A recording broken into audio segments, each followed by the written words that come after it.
예, 안녕하십니까, 회원님들. 예, 어제 이어서 또 오늘 이렇게 인사를 드리면서 시리즈로 밝히고 있는 우주 창조의 진실, 신은 존재하는가 이 주제를 가지고 시리즈로 연속 기획 방송을 하고 있죠. 예, 우리 인체는 세포로 이루어져 있습니다. 그리고 이 세포는 분자로 이루어져 있고 분자는 원자들로 이루어져 있죠. 그런데 이 원자 안에는 우주의 모든 시스템이 완벽히 설계되어 있다 그랬죠. 원산에 설계된 이 시스템대로 지금의 우주는 완벽하게 복제되었다. 이 진실 가지고 우주의 그 창조의 진실, 그 과학적 증거들을 밝히고 있습니다.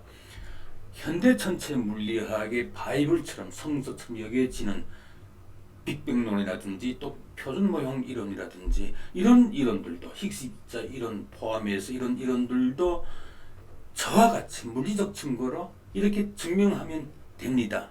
하지만 그 이론들을 증명할 수 있는 물리적 증거는 이 지구상에 존재하지 않죠.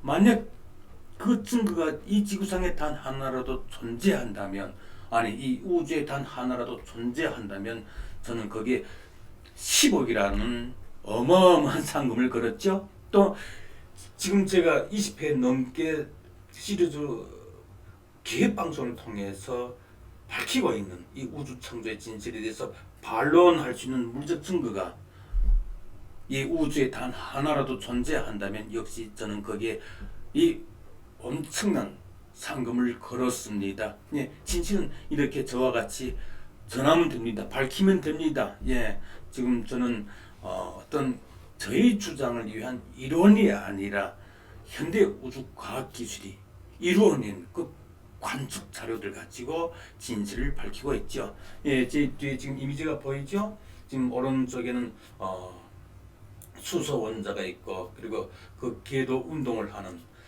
전자가 하나 보이죠? 또 왼쪽에는 역시 지구의 중력장이 있고 거기에서 달이 궤도 운동을 하는 모습을 보여주고 있습니다. 너무도 닮아있죠. 지금 이 이미지는 수소 원자의 중력장과 지구의 중력장을 상징적으로 보여주고 있죠. 별의 중심부에 있는 원자의 중력장이 그 별의 중력의 청력을 나타내듯이 지구의 중력장도 태양의 중력의 청력을 행사한다는 거죠. 자석이 같은 그 길이 S극이 존재하는데 이 N극과 N극이 같은 그 길이 청력을 나타내듯이 중력과 중력은 청력을 나타낸다. 예, 이것이 팩트입니다. 이것을 기억하시면 되겠습니다. 예, 지구 자기장은 태양풍을 막아내면서 지구를 보호하는 것처럼 이 지구 생명체를 보호하며 지구 존재를 보존하듯이 그런 역할을 하죠. 그때 지구 자기장은 반대 방향으로 긴 꼬리를 형성한다고 자료를 그 관측 자료를 제가 몇 번 보여드렸는데요. 하지만 중력장의 위치는 여기서 이건 중요한 팩트이기 때문에 그러니까 이 자기장은 운동 에너지이기 때문에 그 형태가 변할 수가 있어요. 그러니까 이 지구 자기장이 태양풍을 이렇게 막아내면서 긴 꼬리를 형성하는데 중력장의 위치는 변하지 않는다. 예, 그거죠. 아울러 그 중력장에 담겨 있는 지구도 태양풍에 밀리지 않고 자기 자리를 지킬 수 있다. 아주 중요한 팩트입니다. 만약 중력장이 위치 에너지를 갖고 있지 않다면 태양의 궤도를 이탈해서 이 지구가 우주의 방랑한 신세가 되었겠죠. 그래서 이 지구에는 아무런 생명체도 존재할 수 없었을 것이다. 예, 이것이 팩트입니다. 중력장은 지구와 함께 회전하면서 태양의 궤도를 따라 굴러가요. 예, 굴러가요. 궤도도 역시 위치 에너지를 갖고 있기 때문에 움직이지 않는다는 거죠. 그런즉 중력장은 그 궤도 위로 굴러가는 수레와 같다. 예, 이것이 팩트입니다. 이 이미지는 원자의 궤도를 돌고 있는 전자의 중력장과 그러니까 전자도 중력장이 있다는 거예요. 그러니까 지금 이 이미지는 원자의 궤도를 돌고 있는 전자의 중력장과 태양계 궤도를 돌고 있는 지구의 중력장을 상징적으로 보여주고 있어요. 원자의 중력장, 또 태양의 중력장.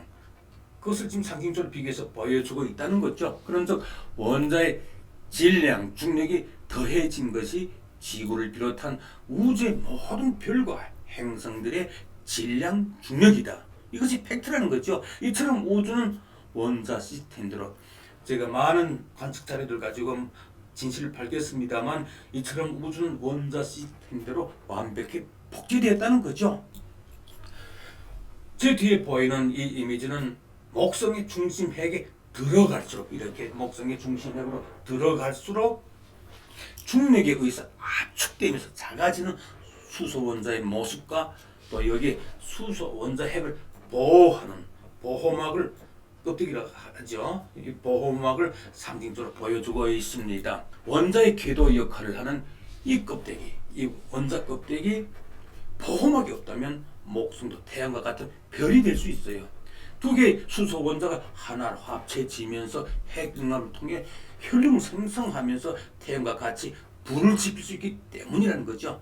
하지만 목성은 태양에 비해서 질량, 중력이 매우 작기 때문에 이 수소 원자의 껍데기를 붕괴시킬 수 없어요. 여기에 대해서 지난 시간들에 여러 번 말씀드렸습니다만 이 수소 원자 껍데기를 깨뜨려야 핵융합을 통해서 헬륨을 생성하면서 태양처럼 불을 지필 수 있을 텐데 말이죠. 하지만 목성은 태양보다 질량 중력이 작기 때문에 이 수소 원자 껍데기를 붕괴시킬 수 없다는 거죠. 그래서 목성은 별이 되지 못하고 행성으로 남아있게 된 거예요. 목성은 태양과 마찬가지로 대부분의 수소로 이루어져 있어요.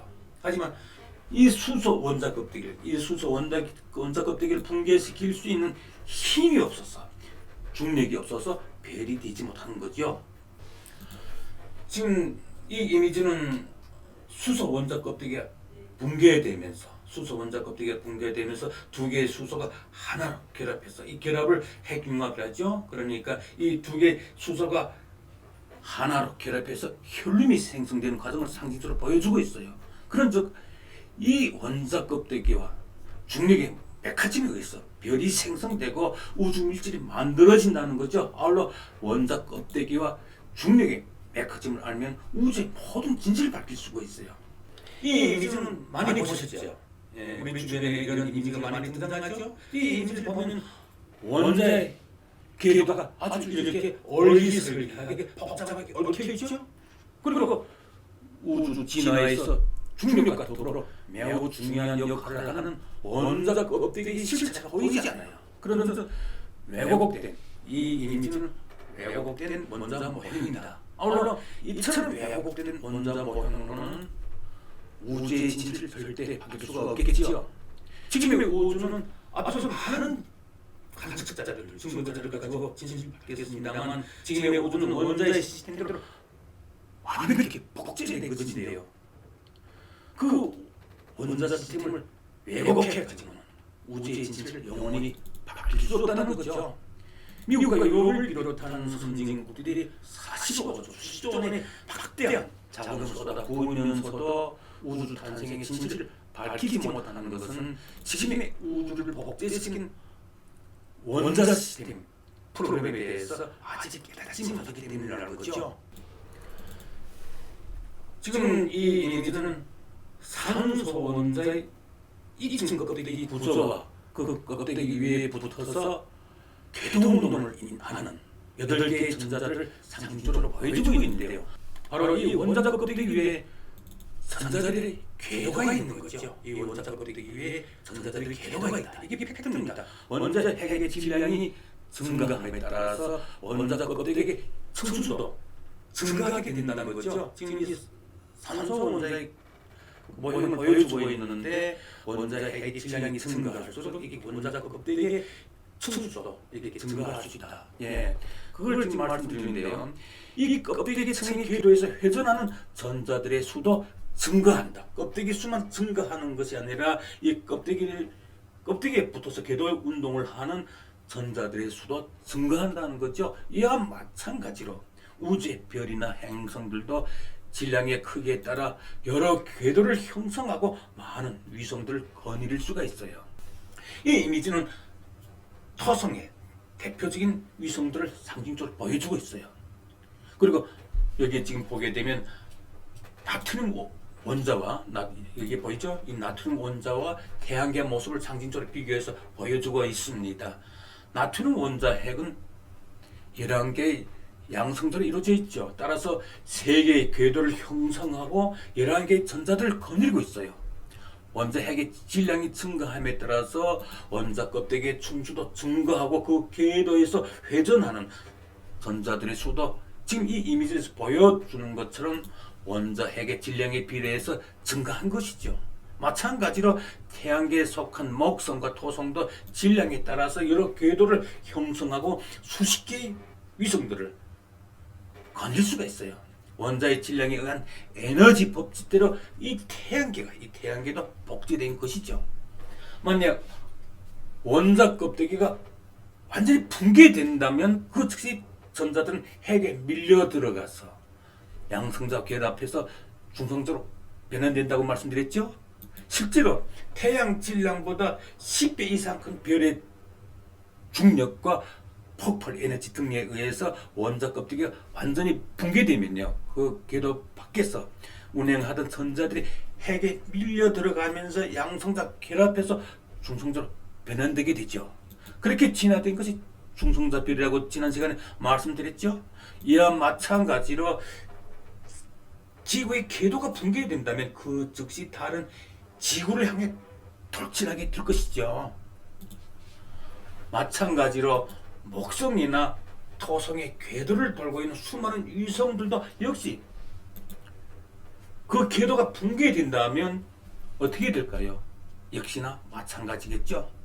그리고 태양의 궤도가 붕괴된다면 지구를 비롯한 모든 행성들은 태양에 처박히면서 종말을 맞게 될 것이죠. 이처럼 원자의 질량 및 에너지 법칙에 의한 시스템에 의해서 완벽하게 복제된 우주의 궤도는 우주 질서를 확립하면서 매우 중요한 역할을 한다는 거죠. 이 우주 질서를 확립하는 데서 매우 중요한 역할을 한다는 거죠. 어떻습니까? 오늘 이 시간을 통해서 또 우주의 아주 중요한 진실을 깨달았죠. 이처럼 우리 인체를 이루고 있는 세포, 또 이 세포를 이루고 있는 분자, 또 이 분자를 이루고 있는 원자 안에는 우주의 모든 시스템이 완벽하게 설계되어 있다는 거죠. 예, 이 설계가 존재한다고 하는 것은, 원자 안에 설계된 이 시스템이 존재한다고 하는 것은 그 창조주가 존재한다는 것이죠. 제가 몇 번 말씀드렸습니다만, 컴퓨터 프로그램이 존재한다고 하는 것은 그 개발자가 있듯이 원자 안에 설계된 시스템이 존재한다고 하는 것은 역시 그 창조주가 존재한다는 것이다. 예, 이것이 지금 기획 시리즈를 통해서 밝히고자 하는 매우 중요한 팩트입니다. 예, 오늘은 여기서 인사드리겠습니다. 감사합니다.